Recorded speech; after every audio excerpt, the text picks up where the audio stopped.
All right, so if we have y equals negative 3/7 x minus 5, and we want to write that in standard form, the first thing we're going to do is take that 3/7 x and we're going to move it over to the other side of the equal sign.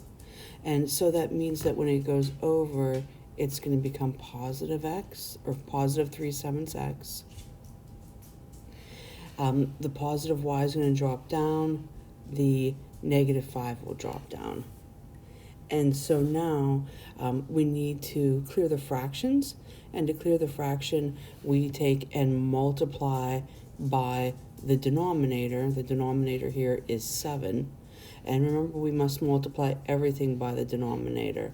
So when we take 3/7 times 7, those 7's cancel out. That gives us 3x.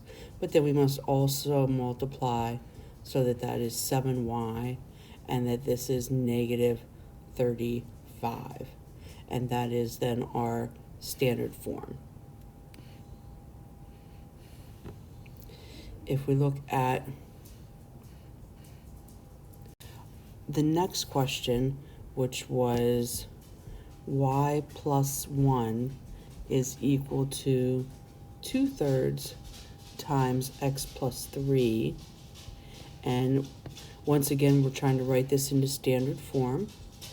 Our first thing that we're going to need to do is do the distributive property. So I'm going to take and multiply the 2/3 times the x, and then 2/3 times 3. Keep in mind that 2/3 times 3, those 3's will cancel out, and it'll leave us with a plus 2. And so now we're going to take and move this 1 over to the other side using inverse operations. So this is a plus 1, a minus 1. We'll move it over and combine these like terms here, these constants.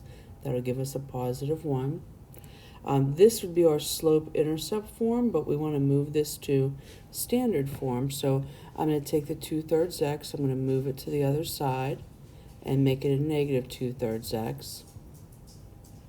And then I see that this has a denominator of 3 here, and so therefore I'm going to take and multiply everything by 3, so that when I take negative 2/3 times that 3's will cancel out, and I'll have negative 2x. Remember, I must multiply everything, so that's positive 3y, and this is 3.